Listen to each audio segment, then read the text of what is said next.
जय मसीह, hallelujah, praise the Lord. आइए आज फिर से हम सब वचन की तरफ चलते हैं। और आज खास का वचन जो मैंने मॉर्निंग में भी परमेश्वर वचन हमारे द्वारा दिया, और मुझको वचन चुनने के लिए ही परमेश्वर ने मेरा उपयोग करना शुरू किया आजकल। तो सुबह का जो वचन था वही था, दो तो तुम्हें भी दिया जाएगा।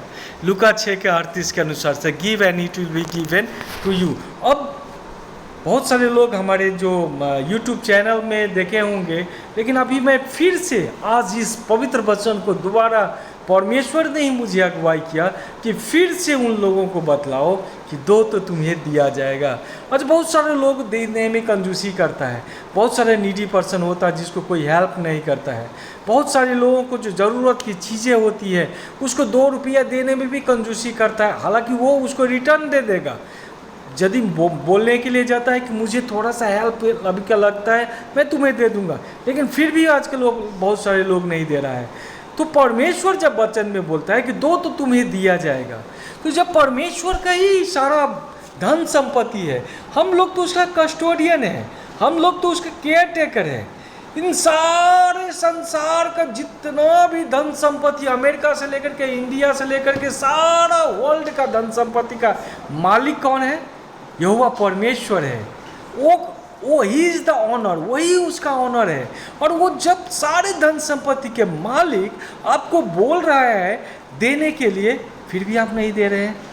जब आप नहीं देते हैं, जब आप देते हैं तो कैसे पता चलेगा? बहुत सारे लोग बोलेंगे मैं कैसे दूं? आजकल तो ठग लोग बहुत आ गया है, बार बार बोलता है, रो करके बोलता है, आँख से आंसू बहाता है, रोता रहता है, मुझे दो मैं ऐसा।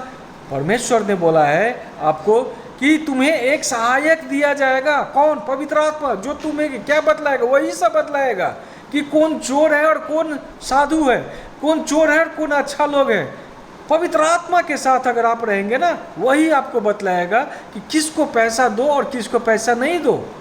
लेकिन आप अगर पवित्र आत्मा के साथ नहीं रहेंगे तो आपको तो कदम कदम पे लोग ठगेगा, कदम पर कदम पे लोग आपको लूटेगा। इसीलिए तो परमेश्वर ने बोला सहायक। सहायक का मतलब क्या होता है? हेल्पर। हेल्पर का मतलब क्या है? गाइड, जो सब कुछ में तुम्हारा साथ ले। अगर आप प्रार्थना में नहीं रहेंगे, विश्वास में नहीं चलेंगे, तो आप तो कदम कदम पे ठगे जाएंगे। लेकिन आप अगर प्रार्थना और विश्वास में रहेंगे, पवित्र आत्मा जब आपके हृदय में रहेगा, आपको कोई ठग नहीं सकता है। वही आपको बतलाएगा यस ये पर्सन नीडी है और उसको दो। जब आपको दो बोल रहा है तो देना पड़ेगा। जैसे मैं एग्जांपल देता हूँ, आप एक नौकरी कर रहे हैं और आप एक कंपनी में काम करते हैं, उसमें आप स्टोर कीपर हैं, यानी उसका जितना भी प्रोडक्ट है उसका स्टोर का मालिक आपको बना दिया। कंपनी से एक ऑर्डर आया कि तुम उस स्टोर के माल को, इस कंपनी को इतना माल दे दो। आप बोलेंगे नहीं, कैसे मैं दे सकता हूँ? नहीं, मैं नहीं दूंगा। 2 मिनट में आपको कंपनी निकाल देगा नौकरी से। परमेश्वर का धार सारा धन संपत्ति है और वो उसका ऑनर है, वो उसका मालिक है, वो आपको बोलने के लिए दे रहा है। तब आप बोलेंगे कि नहीं मैं नहीं दूंगा, तो जो भी संपत्ति दिया है ना परमेश्वर आपको, वो भी ले लेगा। इसीलिए परमेश्वर वचन में आज जाते, अंत में वचन में जाते हैं। अब अगर आप उनको देते हैं तो आपको कैसे पवित्र परमेश्वर वचन में आज कैसे बोला कि आपको दिया जाएगा। आइए व्यवस्था विवरण 28 के हम लोग 12 से देखते हैं। व्यवस्था विवरण 28 के 12 में बोला है, यहोवा तेरे लिए अपने आकाश रूपी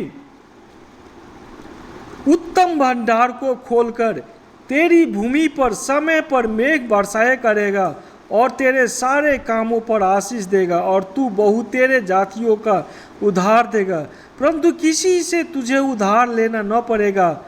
आमीन, हालेलुया। आपको जो आकाश रूपी भंडार बोले ना, सारा संसार का धन संपत्ति वही है, वहाँ से आपको देगा। सारे कामों को आशीष मिलेगा। जो भी काम कर रहे हैं, बिजनेस कर रहे हैं, नौकरी कर रहे हैं, वहीं से वो रिटर्न आएगा। और आप देखेंगे कि जो आपने दिया था उसका 2 गुना 3 गुना आपको रिटर्न मिलेगा। क्यों? क्योंकि मालिक ने बोला है। आपका कंपनी का मालिक आपको बोल रहा है देने के लिए, और आप ना बोल रहे तो नौकरी से ही निकालेगा ना। और जब आप दे रहे हैं तो बोलेगा नहीं, ये तो ऑनेस्ट मेरा लड़का है, ये तो ऑनेस्ट कर्मचारी है मेरा, इसको इस साल बोनस जितना सैलरी है उसका डबल बोनस कर दो, इसको थोड़ा सा सैलरी बढ़ा दो। यही तो रिटर्न है परमेश्वर का। आमीन, हालेलुया, प्रेज द लॉर्ड। इसलिए दो तो आपको भी दिया जाएगा।